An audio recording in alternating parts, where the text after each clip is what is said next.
नमस्कार, Pradeep Kaushik, motivational trainer and speaker, आप सब लोगों का आपके अपने प्यारे चैनल एक सफ़र मेरे साथ में दिल से अभिनंदन करता हूं। चलिए, आज मैं आप सब लोगों को एक बहुत ही बड़ा डिफरेंस दिखा रहा हूं एग्जामिनेशन बॉडी के बीच में। जो डिफरेंस एग्जामिनेशन लेती हैं वो कितनी अच्छी हैं, कितनी पाक हैं, कितनी साफ हैं, इसके बारे में मैं आपको आज बताने जा रहा हूं, विशेषकर DSSB वर्सेस CBSE। चलिए, इस वीडियो को शुरू से लेके आखिर तक देखना, अच्छी तरह से देखना, दिल से देखना, और पसंद तो आएगी ही आएगी। इसलिए लाइक इस बार बम्पर दे देना, जो दिल खुश हो जाए। कम से कम 1000 तो लाइक मिल जाना चाहिए, और चैनल को सब्सक्राइब कर देना। चलिए बात करते हैं टॉपिक के ऊपर। DSSB versus CBSE।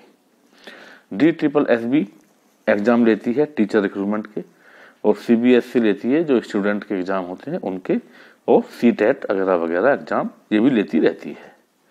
अब मैं बात करता हूं जो अभी CBSE ने CTET का एग्जाम लिया था, जिसका रिजल्ट आ चुका है। CTET.nic.in पर आप देख सकते हैं। मैं कुछ डाटा बताऊंगा और फिर उसका एनालाइज करेंगे हम। एग्जाम डेट थी 9 दिसंबर 18 को इन्होंने एग्जाम लिया था, ऑल ओवर इंडिया एंड अबॉर्ड। इनके सेंटर अबॉर्ड भी होते हैं, ठीक है। आंसर की इन्होंने रिलीज कर दी थी 17 दिसंबर। विद इन 1 मंथ इन्होंने आंसर की रिलीज कर दी, ठीक है, दिसंबर 27 में, और 25 दिन में ही इन्होंने रिजल्ट को घोषित कर दिया 4 जनवरी 2019 में, ठीक है। अब सब लोग बोले, सब सोचते होंगे कि यार बहुत कम होंगे या कुछ होगा। अब मैं इनका बताता हूँ डाटा पूरा। जो बच्चे प्राइमरी में भाग लिया था, करीबन 11.25 लाख लोगों ने इसमें भाग लिया था, ठीक है। और माध्यमिक में टोटल स्टूडेंट थे 8,78,000। अब आप लगाइए, करीबन 17-18 लाख लोगों ने ये एग्जाम दिया था, ठीक है। और अब मैं उत्तीर्ण कितने बच्चे हुए हैं, उत्तीर्ण जो प्राइमरी में हुए हैं वो हुए हैं 1,78,273 बच्चे पास हुए हैं, और माध्यमिक में हुए हैं 1,26,968, ठीक है। तो टोटल मिला के 3 लाख बच्चे पास हुए हैं, 3 लाख के करीब। 17-18 लाख लोगों ने, बच्चों ने एग्जाम दिया, जिसमें से 3 लाख बच्चे उत्तीर्ण हुए। इसका जो परसेंटेज रहा था, 17% रहा था प्राइमरी का, और 15% रहा था अपर प्राइमरी का, यानी कि माध्यमिक का। तो एक CBSE केवल 25 दिन में इतना कार्य कर सकती है। इतनी ह्यूज एप्लीकेशन होने के बाद, इतने ह्यूज एप्लीकेंट अपीयर होने के बाद, केवल 25 दिन में, और वो भी रिजल्ट कितने का, 3 लाख बंदों का। 3 लाख बंदे उत्तीर्ण किए हैं इन्होंने, जबकि DSSB में 30,000 उत्तीर्ण करने हैं इनको।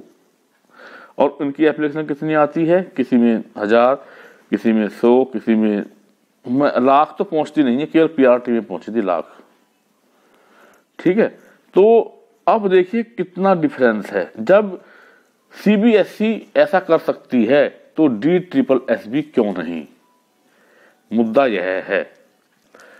तो आज जो मैं डिस्कस करने वाला हूं आप सब लोगों से, और आप लोग सब लोगों की राय भी जानना चाहता हूं कि क्यों ने जो हमारे ये टीचर्स के एग्जाम है, DSSB को CBSE में मर्ज कर दिया जाए, या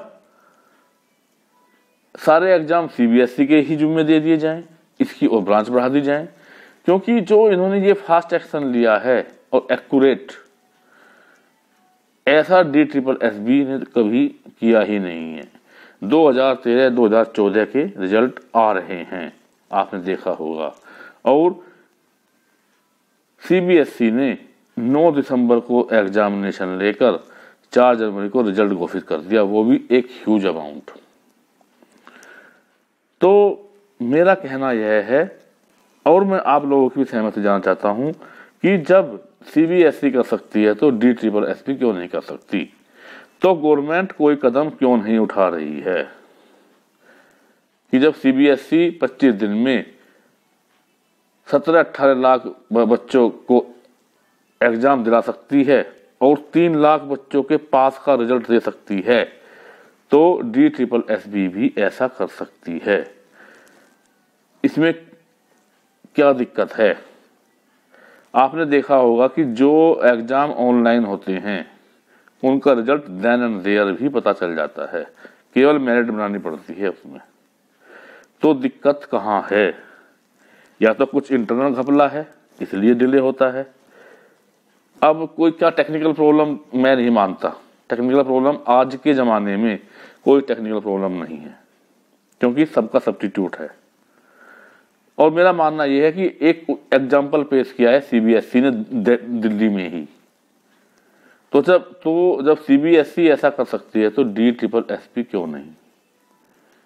आप लोगों की राय, आप लोगों के कमेंट इस बारे में क्या है आप लिख सकते हैं बेहिचक, हम डिस्कस करेंगे। जो आपके अच्छे अच्छे कमेंट्स होंगे वो हम अवश्य रीड करेंगे जो हमारी नेक्स्ट वीडियो होगी।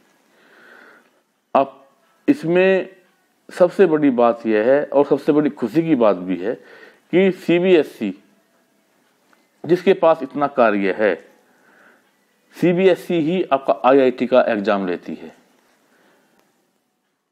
सीबीएसई IIT का एग्जाम भी कंडक्ट करती है। ठीक है, सीबीएसई आपके इंटर हाई स्कूल उनका एग्जाम हर साल कंडक्ट करती है।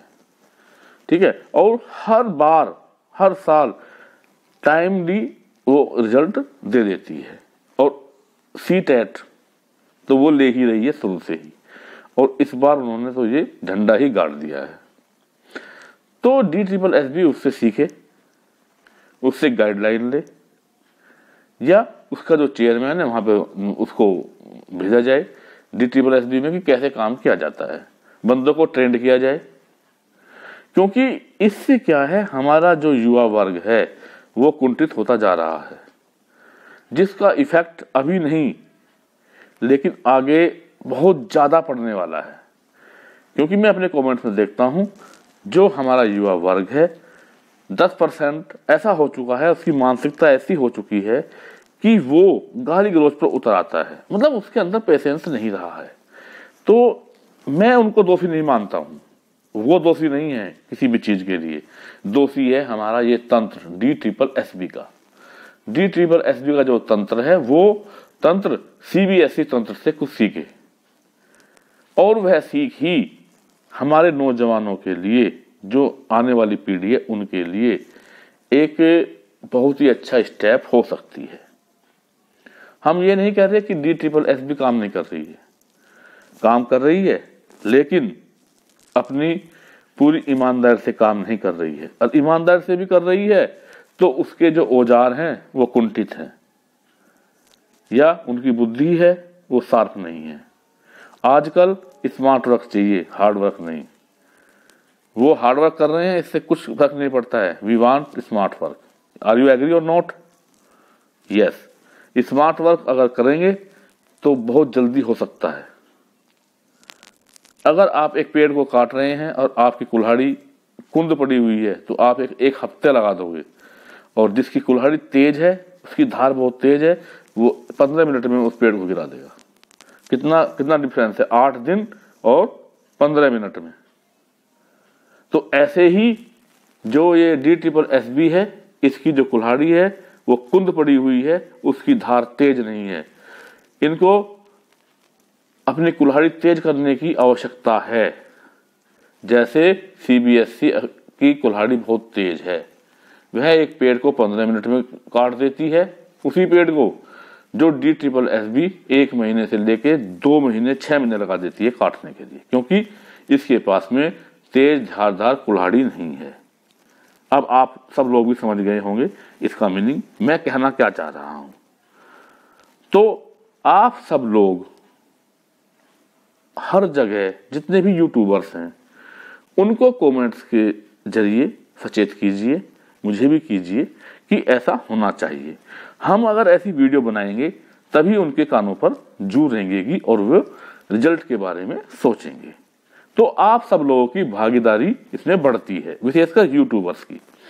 अच्छी वीडियो बनाएं और जो स्टूडेंट हैं उनके फेवर में बनाएं। चलिए, मैं और कोई अच्छा सब्जेक्ट होगा फिर मैं आप लोगों के सामने हाजिर होऊंगा। तब तक के लिए नमस्कार, जय हिंद।